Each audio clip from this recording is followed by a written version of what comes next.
We've had the news breaking last night about Jake Paul going into a showdown in December, potentially over in America, with the former two-time heavyweight world champion Anthony Joshua. Wow, I mean, this is an Anthony Joshua who was still active. Okay, we haven't seen him out in the ring since last September, when he was sort of battered around and quite damaged in that fight with Daniel Dubois. But he's not a retired former world champion like a Carl Froch or Tony Bellew. He's still active, and at 250 pound he normally weighs in. He's nearly twice as heavy as a Gervonta Davis down at lightweight, who Jake Paul was supposed to be going in with in November, and that fight obviously got pulled. I was hearing the rumours about this potential fight with Anthony Joshua and Jake Paul. I couldn't quite see it happening, but apparently, as I say, Broken by Ring magazine last night, is on the verge of being made.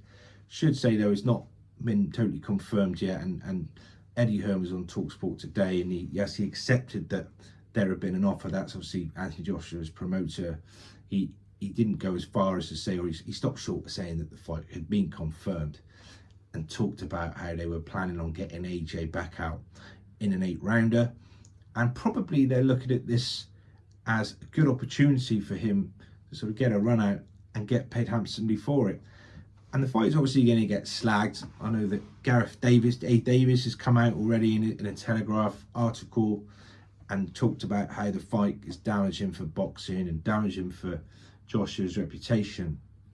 But you do have to ask yourself, it's like, what would you do if you were Anthony Joshua and that offer was presented to you? Because whether we like him or not, Jake Paul has obviously built this social media reputation and legacy whereby he's able to convince Netflix to commission fights for hundreds of millions of pounds. I mean, there's potential talk of the purse for this fight being 150 million pounds split equally two ways, plus all the endorsements on top of that.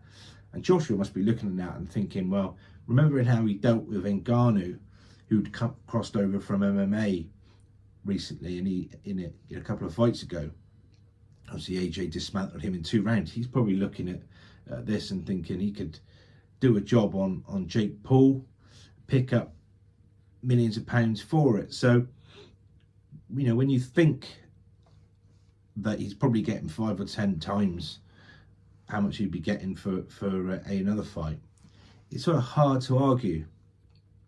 The only thing I do think though is the potential for both of these two to come out of this fight with any credit, I can't see really. I mean, if for any reason in any obscure universe Jake Paul can beat AJ, obviously it's going to be damaging for AJ's reputation. There's no question. I mean, there's probably nothing worse than having to end your career having been beaten by a sort of novice pro YouTuber. So, and on the other hand, if we do what we think he'll do, and he deals with Jake Paul, then obviously that could be potentially not only damaging but quite dangerous for Jake Paul's health.